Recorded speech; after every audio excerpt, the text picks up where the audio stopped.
All right, so it's been a while since I've done an update or anything. I've been kind of busy with work and life in general. But I got back to doing some more work on the enterprise system, and today I am going to give a brief overview of my Active Directory solution. So hang tight and we'll get right into it.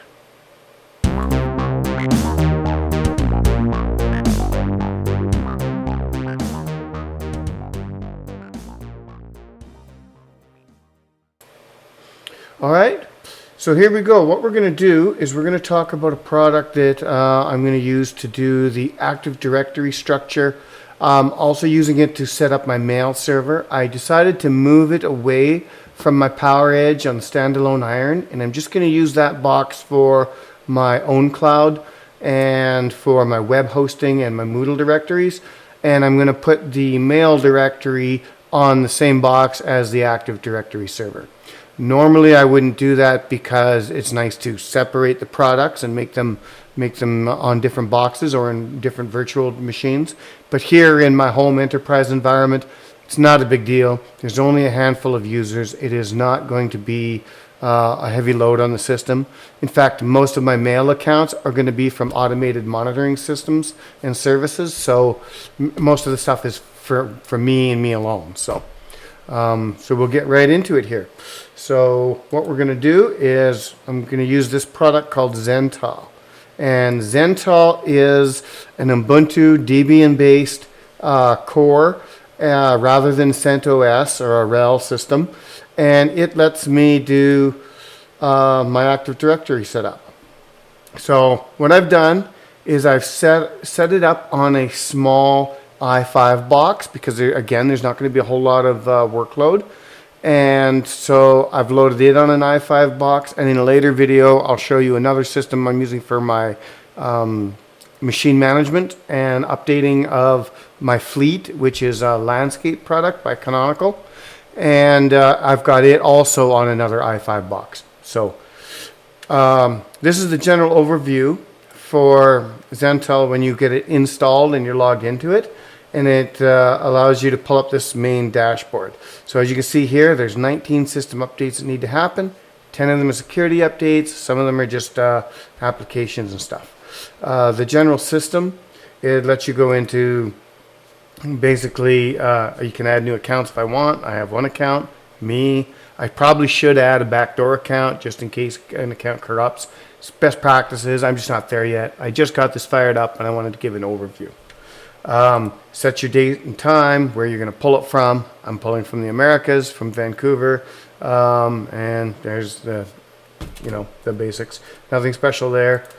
The network, you include the interfaces, which is basically just you set your IP address. So Ethernet 0, it's set to a static IP because again, your Active Directory server, your mail server, you want all that stuff statically assigned. So IP address 1 and 2, 168, 1.7. It's in my internal range. Again, dead mask 255.250. And then it's pointing back to my main DNS. But that's right here. I'll show you. Oh, no, sorry, it's not in there. It's static routes, I believe. No, it's not in my static routes. Where did I set that up? Oh, down in the actual DNS client, sorry. Down in the modules. So you can see here I've got a forwarder, so this box is set up. You have to have DNS in order to have Active Directory. So you've got your DHCP and your DNS server on here, but you have to have the DNS set up. So I have this set up as a DNS server, but then I put a forward in back to my Ubiquiti Unify USG.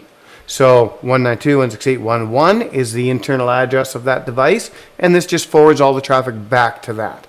That's also where I have my DNS lookup tables pointing to the VPN, to the OneCloud, to my Moodle, to my web sites. They're all pointing from my USG to the various host IP addresses so that outside traffic can be directed through.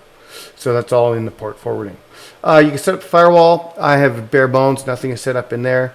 Mail, general, basically set up in here. I haven't done it yet, but forward qualifying domain name, host name. So you set that in there, which would be hawsecorp.ca or hawse.ca. Pardon me. Maximum size allowable mailbox. So you can configure all this stuff in here. It's all simple web GUI. And you can also set up virtual domains. So if I have hawse.ca, which is set up in here, but I also have a subdomain of hawsecorp.ca, I would also set that up in there. And so I could have mail for both being filtered there and going to the appropriate clients. There's also a module, an add-on module to set up web filters, which then gets basically a white list and a black list and pulls those in and blocks spam and stuff. I haven't installed that yet because I'm not exactly sure which one I want.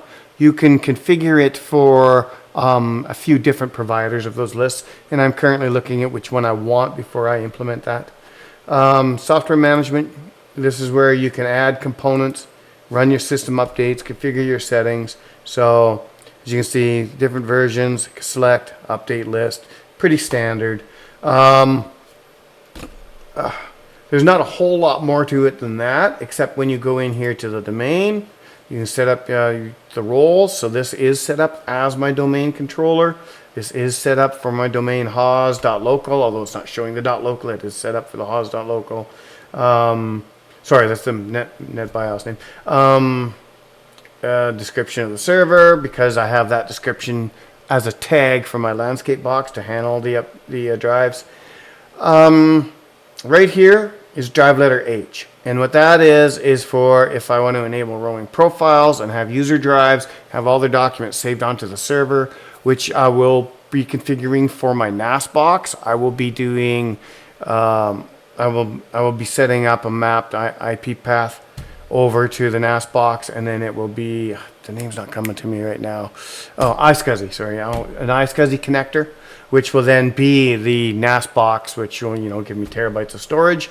There'll be a folder in there. It'll redirect to there. Then the account permissions will all sync back to why I've installed this in the first place. So users and computers. So what I'm doing is I'm using this for my LDAP component. So in my Hawse Corp, I have set up users and computers, and in there I have a few different users. I have tester 1, guest, administrator.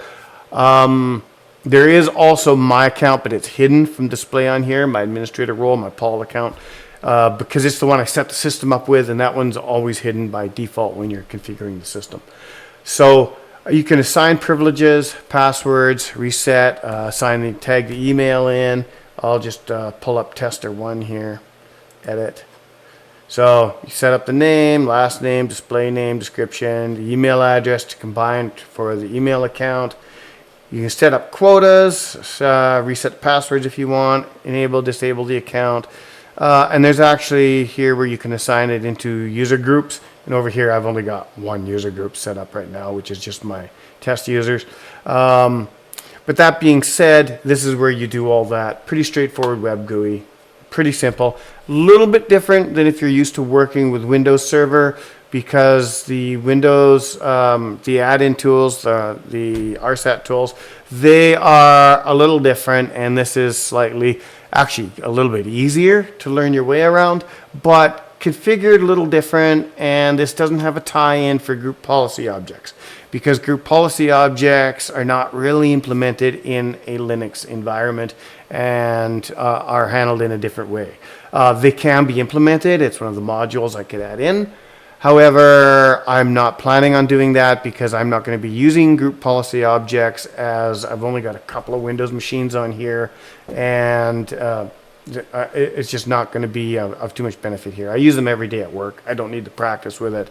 I'm not building that type of environment. I am going to have Windows machines in, but only as far as authentication permissions go to files on the CIF or the Samba network. So nothing too major needed there. And of course the email accounts and permissions. So that's about it. That's all I really wanted to show you, was the basic interface. And I'm just going to go back to the dashboard. And I'm going to wrap this video up, and the next video I'm going to do will just be a quick overview of the landscape system that I've also installed. And I'll catch you in that one. Sorry I mumbled and jutted on. I've been away for a while, so I'm a little bit rusty, and I've been saying and but a lot in this video, so pardon me for that. See you in the next one.